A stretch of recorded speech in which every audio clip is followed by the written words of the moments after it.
Hi hello friends, welcome back to our channel. இன்றைக்கி நாம் பார்க்க போகிறது dragon ball season 8 episode 103 the terror of Piccolo Daimao. So starting சீனில் அந்த மிருகத்தை தேடி நம்ம கோகு வந்துக்கிட்டு இருந்தாரு பார்த்தீங்களா. ஒரு வழியாக அந்த மிருகத்தை பார்த்துடுறாருங்க.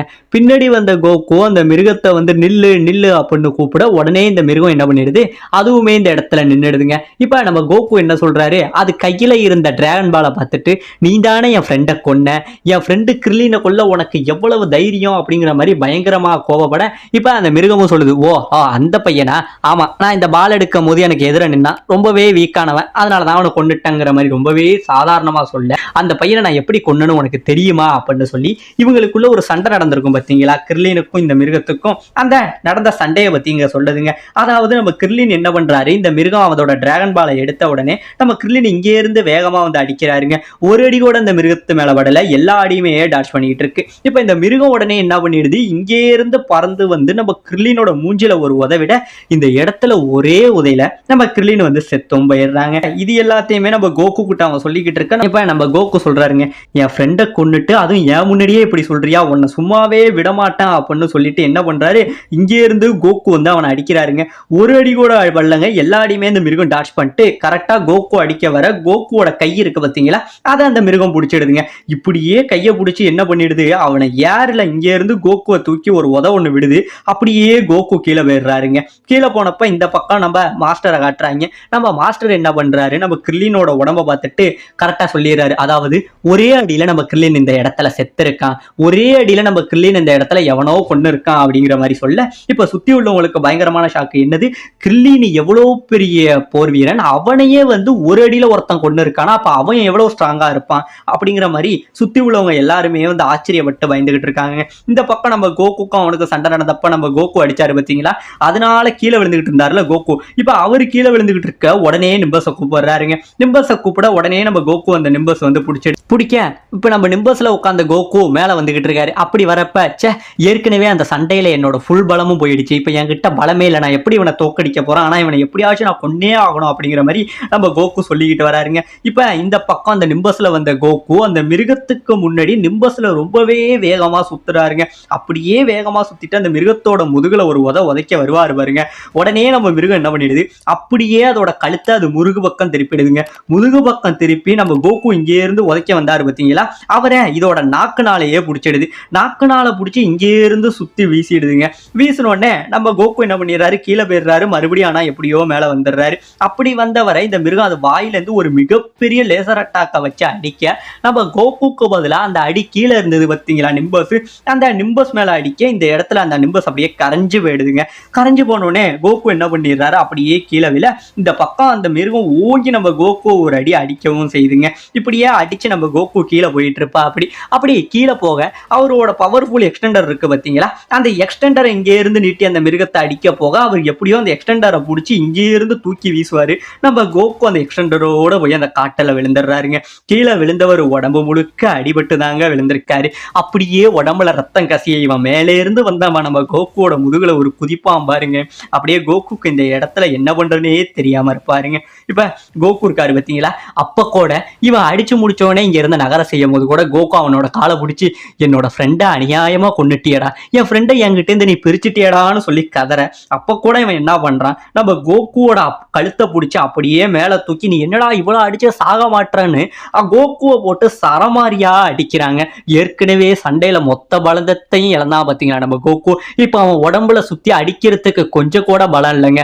அப்படி இருந்துமே கூட உடம்புல ரத்தம் கசியை இவன் போட்டு கோகுவை சரமாரியா அடிக்கிறாங்க. அந்த அளவுக்கு அடிக்க கோகுவால ஒண்ணுமே பண்ண முடியல. இப்ப அடிபட்ட கோகுவை இங்கே இருந்து மேல தூக்கி போட்டு இவன் பறந்து போய் அவன் வயிற்றுல ஒரு அட்டி அட்டிப்பான் பாருங்க. ஏர்ல இருந்து அப்படியே கோகு அந்த காட்டுல விழுந்து இந்த இடத்துல நம்ம கோகு அப்படியே அடிபட்டு கீழே விழுறாருங்க. இப்ப பார்த்துட்டு இந்த பையன் எப்படியும் செத்துட்டான் அப்படின்னு சொல்லிட்டு இந்த மிருகம் என்ன பண்ணுது, இங்கே இருந்து கிளம்பி போகுதுங்க. இப்ப இந்த பக்கம் நம்ம புல்மா டீம் இருக்காங்க பார்த்தீங்களா, அதாவது புல்மா மாஸ்டர், இவங்க எல்லாரும் அந்த டோர்னமெண்ட் நடக்கிற இடத்துல கோகுக்காக வெயிட் பண்ணிட்டு இருக்காங்க. ஆனா இன்னுமே கோகு கோகு வரல.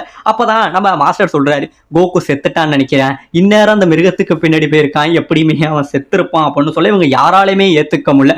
கோகு மாதிரி ஒரு வீரனை சாதாரண ஒரு மிருகம் கொண்டுடுமா, அதுக்கு அவ்வளவு ஒரு பலம் இருக்கா அப்படிங்கிற மாதிரி இவங்க எல்லாம் பேசிக்கிட்டு இருக்க. உண்மையை ஏத்துக்க புல்மா, இதுக்கப்புறம் அவன் வரலனா அவனுக்கு ஏதோ ஒன்று ஆயிருக்குன்னு தான் அர்த்தம் அப்படின்னு சொல்லிட்டு இவங்க எல்லாருமே புலம்பிக்கிட்டு இருக்காங்க. அப்பதான் நம்ம மாஸ்டர் சொல்றாரு, நம்ம சீக்கிரம் இந்த இடத்த விட்டு வேற ஒரு ஐலாண்டுக்கு போகணும், பிக்கோலோ ரொம்பவே ஆபத்தானவன், அவன் மட்டும் இந்த உலகத்தை கைப்பற்றிட்டான் அப்படின்னா இங்க உள்ள மக்கள் எல்லாருமே அழிச்சிருவான், நீனு நானுன்னு இல்லாம பாரபட்சம் பார்க்காம எல்லாருமே அழிச்சிருவான்னு சொல்லி மாஸ்டர் பயந்துகிட்டு இருக்காருங்க. அப்ப அந்த நேரத்துல நம்ம டியான் சொல்றான், மாஸ்டர் உங்களோட மாஸ்டர் ஏற்கனவே நம்ம பிக்கோலோ வந்து ஒரு சீலிங் ஜூட்ஸ் மூலமா தான் அடக்குனாரு, அந்த கலையை நீங்க எனக்கு கத்துக் கொடுங்களாம், அதை வச்சு அவனை அடக்கும் அப்படின்னு சொல்ல, இல்ல எங்க மாஸ்டர் யூஸ் பண்ண டெக்னிக் எனக்கே தெரியாதா அப்படிங்கிற மாதிரி நம்ம இவர் சொல்ல, சரி வேற ஏதாச்சும் தான் நம்ம ஒரு வழியை யோசிக்கணும். இப்ப என்ன பண்றாங்க, உடனே நம்ம லஞ்ச் என்ன பண்றாங்க, இங்க இருந்து நடந்து போய் கீழே இருந்த கிர்லினோட பாடியை அப்படியே தூக்கிக்கிட்டு கண்கலங்கி நிக்கிறாங்க. அப்ப டியான் என்ன சொல்றான், மாஸ்டர் இது வரைக்கும் எங்களுக்கும் எங்க போகணும்னு தெரியல, ஆனா இந்த உலகமே இப்ப ஆபத்துல இருக்கு, நானும் உங்க கூட வரேன்னு சொல்லிட்டு நம்ம டியானும் கூட வரேன்னு சொல்ல, இப்ப இந்த பக்கம் இவங்க எல்லாருமே கிளம்புறதுக்கு ரெடியா நிக்கிறாங்க. அப்ப நம்ம மாஸ்டர் இருக்காரு பாத்தீங்களா, அவன் அங்க டோர்னமெண்ட் நடத்தின அம்பையர் இருக்கான் பாருங்க, அவங்கிட்ட சொல்றான், இந்த மாதிரி ஒருவேளை கோகு உயிர் பொழைச்சு இந்த இடத்துக்கு வந்தா நாங்க எங்களோட ஐலாண்டுக்கு போயிட்டோன்னு மட்டும் அவனுக்கு சொல்லுங்க அப்படின்னு சொல்லிட்டு இப்ப இவங்கள அங்க இருந்து கிளம்புறாங்க. இந்த பக்கம் நம்ம பிக்கோலோவை காட்டுறாங்க. நம்ம பிக்கோலோ கிட்ட வந்து அந்த மிருகம் இருக்கு பாத்தீங்களா, அவன் எடுத்துக்கிட்டு வந்த டிராகன் பாலை எடுத்துக்கிட்டு வந்து கொடுக்குறாங்க. அந்த மிருகத்தோட பேர் வந்து டேம்பரினுங்க, ஓகேவா? சோ இப்ப டேம்பரின் என்ன பண்றான், கோகு கிட்ட இருந்து எடுத்த டிராகன் பால் எடுத்துட்டு வந்து விட்ட கொடுக்குறான். இவன் அந்த டிராகன் பாலை பார்த்துட்டு, ஓ இதுதான் அந்த டிராகன் பாலா, இது ஒண்ணு இப்ப நம்ம கையில கிடைச்சிட்டு இன்னும் 6 தான் இருக்கு, இது மொத்தத்தையும் சேர்த்துட்டனா அழியாத இளமையை வாழ்நாள் முழுக்க என்னால எடுத்துக்க முடியும் அப்படின்னு சொல்லி பிக்கோலோ ஒரு வில்ல சிரிப்பை சிரிக்க, இந்த போட்டியில கலந்துகிட்டவங்களோட லிஸ்ட் எடுத்துட்டு வந்திருந்தான் பாத்தீங்களா, இப்ப அதையுமே இவங்கிட்ட கொடுக்குறாங்க. மாஸ்டர் இது வந்து பாத்தீங்கன்னா கடைசி 10 வருஷத்துல இந்த போட்டியில கலந்துகிட்டவங்களோட லிஸ்ட், இதையும் இப்போ உங்ககிட்ட நான் எடுத்துட்டு வந்திருக்கேன், இதுல உள்ள 2-3 பேரை நான் இப்பயே கொண்டுட்டேன், இப்போ உள்ள வீரர்கள் யாருக்கும் பலம்னா என்னன்னே தெரியல, ரொம்பவே வீக்கா இருக்காங்க அப்படின்னு பேசிக்கிட்டு இருக்க. நம்ம பிக்கோலோ என்ன சொல்றாரு, எடுத்துட்டு வந்த போஸ்டர் எல்லாத்தையுமே அங்க இருக்கிற சுவத்துல ஒட்டு அப்படின்னு சொல்ல, இப்போ இவங்க எல்லாருமே என்ன பண்றாங்க, இருக்கிற எல்லா போஸ்டரையுமே வந்து சுவத்துல ஒட்டுறான். அப்படி ஒட்ட கிர்லினோட போட்டோ வருது. சே இவனதான் நம்ம ஆல்ரெடி கொண்டுட்டோமே, தூக்கி கிழிச்சு போட்டுடலாம்னு சொல்லி அதை கசக்கி விட்டு அறிஞ்சிடுறாங்க. அந்த டைம்ல நம்ம பிலாஃப் என்ன பண்றாரு, சரி நானும் உங்களுக்கு ஹெல்ப் பண்றேன், எனக்கு ஒரு சில போட்டோவை கொடுங்க அப்படின்னு சொல்ல நம்ம பிலாஃப் டீம் ஒரு போஸ்டர் ஒட்டிக்கிட்டு இருக்காங்க. அப்ப திடீர்னு மாயி இருக்காங்க பாத்தீங்களா, அவங்க நம்ம கோகு இருந்தாருல அவரோட போட்டோவை காட்டுறாருங்க. இந்த பையன் தான் நமக்கு பெரிய பிரச்சனை, இது வரைக்கும் இந்த போட்டியில 2 தடவை ரன்னர் ஆயிருக்கான், இவனாலதான் வந்து எங்களால இது வரைக்கும் எந்த டிராகன் பாலையுமே வந்து சேர்க்க முடியல அப்படின்னு சொல்லிட்டு இருக்க.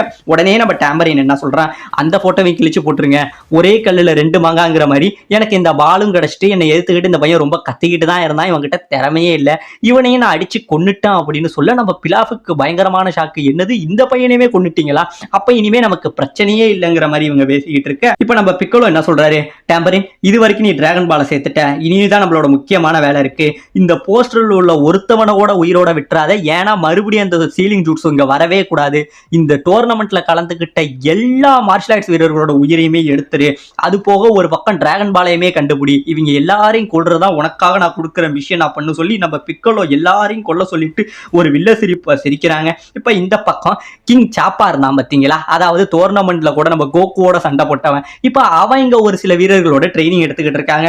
அப்படி ட்ரைனிங் எடுத்துக்கிட்டு இருக்க அந்த இடத்துக்கு நம்மளோட டேம்பரின் வந்துடுறான். டேம்பரின் உள்ள வந்ததை பார்த்துட்டு சுத்தி உள்ளவங்க எல்லாரும் பயங்கரமா ஆச்சரியப்பட, என் கூட கொஞ்சம் சண்டை போடுறியான்னு கேட்டுட்டு ஒரே உதப்பாங்க நம்ம சாப்பாவை.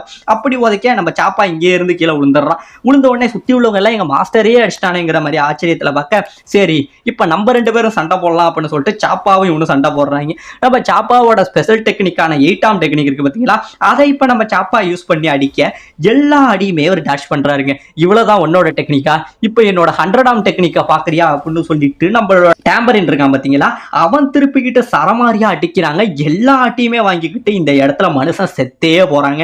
கிங் சாப்பா இந்த இடத்துல செத்து போக உடனே இந்த இடத்த விட்டு கிளம்ப அவனோட ஆட்கள் எல்லாம் இருப்பாங்க பாத்தீங்களா, அவங்க எல்லாருமே எங்க மாஸ்டரே கொண்டுட்டு இந்த இடத்த விட்டு நீ கிளம்பலாம் நினைக்கிறியா, உன்னை விடவே மாட்டோம் அப்படின்னு சொல்லிட்டு அடிக்க வர அவங்க எல்லாரையுமே இந்த இடத்துல கொண்டுட்டு நம்ம பிக்கலோட கிரஸ்ட்டை விட்டுட்டு அவன் இங்க இருந்து கிளம்பிடுறாங்க. இப்ப இன்னொரு பக்கம் நம்ம கிக் பாக்ஸிங் நடக்கிற ஒரு இடத்த காட்டுறாங்க. இங்க நம்ம பண்புட்டு இருக்கான் பாத்தீங்களா, அவன் ஒருத்தவனை அடிச்சு இங்க இருந்து ரிங்குக்கு வெளியில ஒர்க் அவுட்டுக்கிட்டு இருக்கான். சுத்தி உள்ள பெண்கள் எல்லாருமே பண்புட்னு சொல்லி அவனை கொண்டாடிக்கிட்டு இருக்காங்க. அப்படி கொண்டாடிக்கிட்டு இருக்க உடனே நம்ம டேம்பரின் என்ன பண்றான், அங்கே இருந்து உள்ள வந்து ரிங்குக்கு வராங்க. வந்தவன் உனக்கு என்னையா அங்க வேலை அப்படின்னு பண்புட் கேட்க, தம்பி நான் உன்னை கொல்ல போறேன், என்கிட்ட சாவாமா மட்டும் இரு அப்படின்னு இவன் சொல்ல உடனே நம்ம பண்புட்டு என்ன காமெடி பண்ணிட்டு இருக்க, நான் ஒரு அடி அடிச்சா நீ செத்து போயிடுவேன், நீ என்கிட்ட பேசுறியா, சரி வாடா சண்டை போட்டு பார்த்துப்போம் அப்படின்னு பேச இந்த வாட்டி இவன் என்ன பண்றான், நம்ம பண்புட்டு இங்கே இருந்து அடிக்க ரெடியாக நம்ம டேம்பரின் எம்பி ஒரே ஒரு உத தாங்க அடிப்பா. அப்படி எப்படி ஒரே ஒரு உத அடிக்க நம்ம பண்புட்டு அப்படியே சுருண்டு போய் ரிங்கோட எட்ஜில் அடிச்சு இந்த இடத்துல செத்து போயிடுறாங்க. இவ்வளவு பேரை அடிச்சுக்கிட்டு இருந்த பண்புட்டு ஒரே அடியில செத்ததை பார்த்துட்டு சுத்தி உள்ளவங்க எல்லாருமே வாயடைச்சு மூடிக்கிட்டு நிக்க, இந்த பக்கம் கோகு செத்துட்டாரு, இந்த பக்கம் ஒரு வீரர்களா செத்துக்கிட்டு இருக்காங்க. இனிமே என்னதான் நடக்க போகுதுங்கிறதோட இந்த இடத்துல இந்த எபிசோட முடிக்கவும் செய்றாங்க.